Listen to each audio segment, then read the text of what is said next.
Writers like Bernard Lewis say what went wrong, that in fact there might be a clash of civilizations between an Islamic culture and a Western Judeo-Christian culture. They resent us, there's enormous amounts of hatred, and it goes back in history because of resentment. Yes, there's hatred against us. Why? In 1958, the U.S. government faced, we know from internal records, 3 major crises in the world. North Africa, Middle East, and Indonesia, all with oil-producing states, all Islamic states. President Eisenhower, in internal discussion, observed to his staff, that I'm quoting it now, there's a campaign of hatred against us in the Middle East, not by governments, but by the people. The National Security Council discussed that question and said yes, and the reason is there's a perception in that region that the United States supports status quo governments which prevent democracy and development, and that we do it because of our interest in Near East oil. Furthermore, it's difficult to counter that perception because it's correct, and furthermore, it ought to be correct. We ought to be supporting brutal and corrupt governments which prevent democracy and development because we want to control Middle East oil. And it's true that leads to a campaign of hatred against us. Now, until Bernard Lewis tells us that, and that's only one piece of a long story, we know that he's just a vulgar propagandist, not a scholar. So yes, as long as we are supporting harsh, brutal governments, blocking democracy and development because of our interest in controlling the oil resources of the region, there will be a campaign of hatred against us. Tell me, what state does function according to what you call the minimal levels of honesty? Is there a state? None. States are power centers. The only thing that imposes constraints on them is either outside force or their own populations.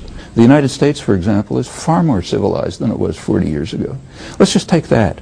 This March happened to be the 40th anniversary of the public announcement by the Kennedy administration that the U.S. Air Force is bombing South Vietnam. No U.S. president today, or for the last 20 years, could conceivably do what Kennedy could do with total impunity 40 years ago.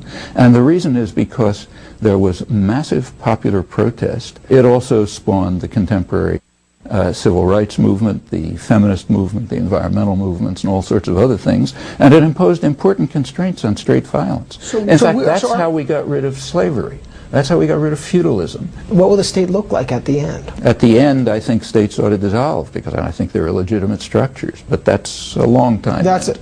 But it is the end of the nation state that you foresee in the vision. I don't foresee anything. What I'm saying is that as long as people, ordinary people, are able to free themselves from the doctrinal controls imposed on them by their self-appointed betters and mentors, as long as they're able to do this, they'll continue to be able to struggle for peace and justice and freedom and limitations on violence and constraints on power, as they've been doing for hundreds of years, and I don't see any end to that. The immediate problem is to free ourselves from the shackles imposed very consciously by the kind of people you're talking about, who don't want the facts to be known, and for very good reasons, because if people know the facts, they're not going to tolerate them. So therefore you have to prevent them from knowing. You have to indoctrinate them. You have to tell them stories about how we're really good guys, and if we use violence it must be for the general good because we represent the course of history. Yeah, that's the job of propagandists for power and violence. And it's the task of populations to free themselves from those kinds of controls and domination. Pleasure to see you. Always.